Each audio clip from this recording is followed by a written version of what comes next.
Okay, all right.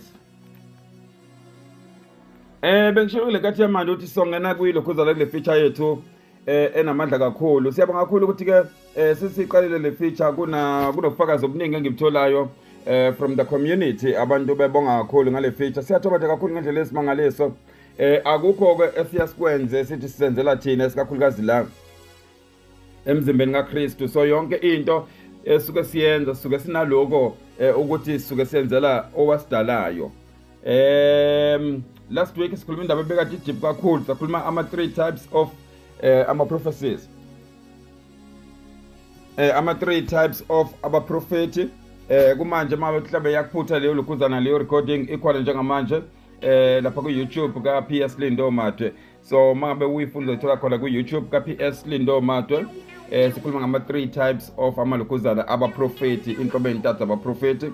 Lapha sakhuluma khona ukuthi excuse me.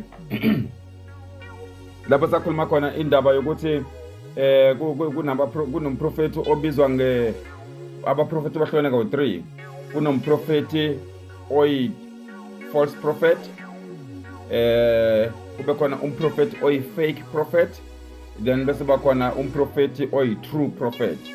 So uma umprofeti ungomunye walaba bawu-3. So it's either we false, noma we fake, noma we true prophet. So it's one of the 3. One of the 3. A true, a fake, ne false. But namhlanje I want us sikhulume kule side like a true.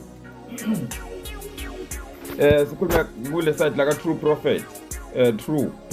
La usuku operate khona as a true prophet. Ukuthi kahle yini umprofeti weqiniso. So ngamanye amazwi ke asikhuluma ukuthi iyini prophecy yona uqobo. Mhlambe ukuze sikwazi ukuthi sikhulume sibheke futhi nezinye izinto. Iyini yona uqobo prophecy iyini?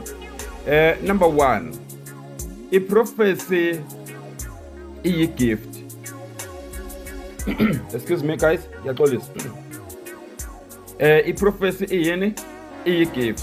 All right? So lokho kuveza kusobala ukuthi uma besikhuluma ngeprofecy njengoba gift ayisiyona reward. So prophecy gift ayisiyona reward.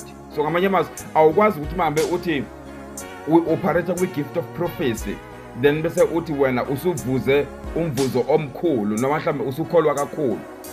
Prophecy ayisiyona isymbol yokuthi usune faith enkulu. Nabantu abane faith encane bakwazi ukuprofet. You understand? So but prophecy gift, right? So uma besikhuluma ngeBhayibheli, iBhayibheli lisitshela ukuthi prophecy uyakwazi ukuyilangazelela. So ngamanye amazwi uyakwazi ukuyifisa. And then uma usuyifisile bese uba nayo. Yabo? So lokho akwenzi ukuthi mhlambe uthi ngenxa usothola igift ye-prophecy mhlambe khona into ethile uyizuzile enkulu. No, it's just a gift. It is just a gift, right? So uma besikhuluma ngayo prophecy njengoba ngishilo ayisiyona mark of spiritual maturity. Ayisiyona mark of spiritual maturity because abanye abantu kubabone beshiya ngisho amabandla abo befuna ibandla lomprofeti bengazathi mhlambe umprofeti une-anointing enkulu kunabanye abantu noma kunabanye abantu aba-anointed. No, ayisiyona isymbol noma futhi ayisiyona isign of ilokhuzana of spiritual maturity. It is just a gift, just a gift. Njengoba ama-gift engu-9, njengoba ama-gift engu-9 nayo futhi prophecy is just a gift. Yabo, it is just a gift. All right? So I think of this thing sokuthi mhlambe uthi uzoyilinda isikhathi eside ukuze uzibone ngayo ukuthi usukholwe ngokwanele. No, gift nje kuphela. Okay? So when you speak about le gift yaka prophecy ke akusiyona into mhlambe othi ke ngenxa ukuthi usuhamba ibangelithi loNkulunkulu kusezokunikeza yona and no, into nje ongavele uyicele kungasakusasa futhi usuprophetic. You understand? As much as a prophecy it has almost 12 years. A prophecy it has almost 12 years ukuthi igxile noma imanifesteke kumuntu ongumprofeti.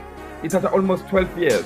But kungasa ngakusasa prophetic because kunomehluko phakathi kokuba umprofeti kanye nokuba prophetic. Yabo kunomehluko phakathi kokuba umprofeti kanye nokuba prophetic. So ngilanga sobe sikhulumele but ke ungavuka kusasa sewuprophetic but lokho kungasho ukuthi ngumprofeti yabo futhi ke ungavuka kusasa usukwazi ukubona izinto in the realm of the spirit but lokho okungasho ukuthi usungumprofeti. Ukuba umprofeti ngakuthatha almost 12 years because kudinga i-mentorship, kudinga i-maturity, kudinga ukwazi ukuthi ku-operate kanjani in the realm of the prophetic. Do you understand? So njengoba ngithi ke manje ilokhuzana ke i-prophecy iyi-gift. Igama gift lisuka igama charisma. Igama charisma lisho ukuthini? Lisho ukuthi i-favor oyithole ungadeserve ukuyithola. Okay? Igama charisma lisho ukuthini? Lisho i-favor oyithole ungadeserve ukuyithola futhi ongayitholanga ngokwakho ukuqonda. So ngamanye amazwi when it comes to i-gift ka-prophecy, i-gift ka-prophecy uyakwazi ukuyithola even noma ungadeserve ukuyithola but uNkulunkulu akwenzele umusa. Njengoba ngisho ukuthi ke i-favor oyithola ungadeserve ukwenza njani ukuyithola. Ngelinye ilanga sikhuluma indaba yomusa ukuthi umusa uhlukana igaba ezo3. Kunomusa i-favor, kube nomusa i-mercy, kube nomusa i-grace. Ngelinye ilanga sikhuluma leyo ukuthi ke manje sikhuluma ngomusa uhlukana igaba ezo3, kune-mercy, kune-favor, kube ne-grace. Do you understand? So when we speak about ilokhuzana, when we speak about i-prophecy ungakwazi uku-operate kuyona because i-favor yabo i-favor oyithole ungadeserve even nanokuyithola. uNkulunkulu uyena ozabelayo ukuthi uyakupha le gift. Do you understand? Uyena ozabelayo, uyena okwabelayo yona igift ngokuthanda kwakhe. Do you understand? So uyena okwabelayo yona le gift ngani ngokuthanda kwakhe. Do you understand? So ayisho ukuthi mhlambe usukhala kakhulu. That's why abanye bekwazi ukuthi baba abaprofeti but babuyele back ezonweni bakwenza izono ezimbi kakhulu okwedlula ngisho abantu abangasibona abaprofeti. No, it's just because ilokhuzana i-favor uNkulunkulu anikeza yona. Mhlambe ongathothi afterward you don't even qualify ukuthi you don't even deserve ukuthi ungaba umprofeti. You don't even deserve ukuthi unga-operate ilokhuzana in the prophetic ministry. But umusa uNkulunkulu akwenzela umusa. So njengoba ngithi ke it is one of amalokhuzana ama-gift njengoba ama-gift engu-9. Ama-gift angu-9 uzowathola kwincwadi le yabaseKorinto bokuqala chapter 12 verse number 4 kuya ku-11. AbaseKorinto bokuqala chapter 12 verse number 4 kuya ku-11. So angiwafundi nje noma ngezowachaza-ke namhlanje. Now these are the varieties of gift but the same spirit. There are varieties of spirit and the same Lord. There are varieties of effect, but the same God who works all things in all persons. But to each one is given the manifestation of the Spirit for the common good. For one is given the word of wisdom. So, any ama gifted a word of wisdom. Ngelinga sokhuluma nge-word of wisdom ukuthi okay asingachaza i-word of wisdom the spirit and another the word of knowledge. Another one is the word of knowledge according to the same spirit. To another the faith by the same spirit. To another the gift of healing by the one spirit. To another the effective of miracles. To another the prophecy. And to another the distinguishing of the spirit. And to another various kinds of tongues, and to another the interpretation of tongues.